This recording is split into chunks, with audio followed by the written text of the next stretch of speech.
ಅಲ್ಲ ಮುತ್ತಣ್ಣ, ಎರಡೂ ತಂಗಿಯರ ಮನೆಯಾಗೆ ಇನ್ನಿಲ್ದಂಗೆ ಇದ್ದೋಗಿ ಅಂತ ಒತ್ತಾಯ ಮಾಡಿದ್ರು. ಒಂದ್ 8 ದಿವಸ ಕಳ್ಕೊಂಡ್ ಬರ್ಬೋದಿತ್ತು. ನನಗೂ ಅವ್ರ ಜೊತೆ ಇರ್ಬೇಕು ಅಂತ ಆಸೆ ಇತ್ತು ರಮಣ್ಣ. ಸರಿ, ಮತ್ತೆ ಯಾಕೆ ಬಂದ್ಬಿಟ್ಟೆ? ನನ್ ತಂಗಿ ಆಸೆ ಪಟ್ಟು ಇನ್ನೇನಾದ್ರು ಕೇಳ್ಬಿಟ್ರೆ ನಾನು ಎಲ್ಲಿಂದ ತಂದ್ಕೊಡ್ಲಿ ರಮಣ್ಣ. ಮುಂದೇನ್ ಮಾಡೋದು? ಏನ್ ಮಾಡೋದು ಅಂದ್ರೆ ಕೆಲ್ಸ ಮಾಡೋದು. ಏನ್ ಕೆಲ್ಸ? ಕೂಲಿ ಕೆಲ್ಸ. ಕೂಲಿ ಕೆಲ್ಸ ನೀ ಮಾಡೋದ? ಯಾಕೆ ಮಾಡ್ಬಾರ್ದು ರಮಣ್ಣ? ಮೈಯಲ್ಲಿ ಬಲ ಇದೆ, ಮನಸ್ಸಲ್ಲಿ ಛಲ ಇದೆ. ದೇವ್ರು ಕೇಳಕ್ಕೂ ಮುಂಚೆನೆ ಎಲ್ಲ ಕೊಟ್ಟು ನನ್ನ ಸೋಂಬೇರಿ ಮಾಡ್ಬಿಟ್ಟಿದ್ದಾನೆ.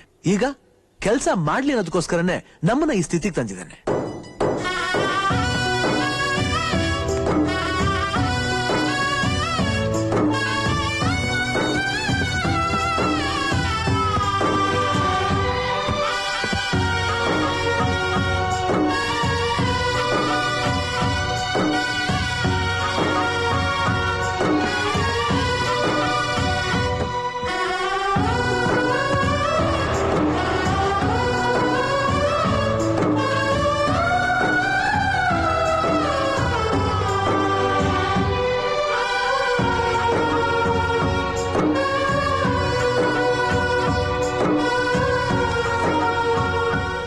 ಮುತ್ತಣ್ಣ,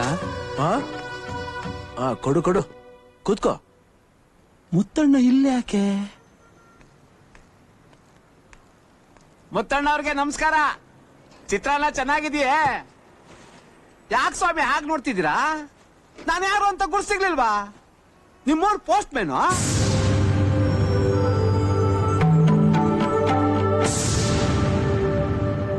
ಈ ಕೈಲಿ ನಾವು ಕೊಟ್ರೆ ಆ ಕೈಲಿ ದೇವ್ರು ಕೊಡ್ತಾನೆ ಅಂತ ಹೇಳಿ ಕೇಳ್ದವ್ರಿಗೆಲ್ಲ ಎತ್ತೆತ್ ಕೊಟ್ಬಿಟ್ರಲ್ಲ, ಈಗ ಬರ್ಗೈ ಆದ್ರಿ.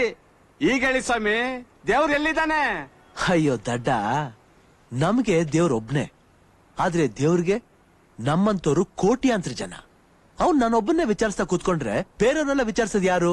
ಅದಕ್ಕೆ ಅವ್ರನ್ನೆಲ್ಲ ವಿಚಾರಿಸ್ಕೊಂಡು ನಮ್ಮ ಹತ್ರ ಬರೋವರೆಗೂ ನಮ್ ಕೆಲ್ಸನ ನಾವು ಅಚ್ಚುಕಟ್ಟಾಗಿ ಮಾಡ್ಬೇಕು. ಅದಕ್ಕೆ ನಾವು ಚಿತ್ರಾನ್ನ ತಿನ್ಬೇಕಾಗುತ್ತೆ, ಉಪವಾಸನ ಇರ್ಬೇಕಾಗುತ್ತೆ. ಅಮ್ಮ, ಈ ಪೋಸ್ಟ್ ಮ್ಯಾನ್ಗೂ ಒಂದ್ ಚಿತ್ರಾನ್ನ ಕೊಡಮ್ಮ. ಆಯ್ತಪ್ಪ. ಕೂಲಿ ಮಾಡ್ತಿದ್ರು ದಾನನ. ತಾವು ದೊಡ್ಡವರು ಸ್ವಾಮಿ, ನಿಮಗ್ ಬುದ್ಧಿಯೋಳ ಯೋಗ್ಯತೆ ನನಗಿಲ್ಲ. ತಗಳಿ, ತಿನ್ನು.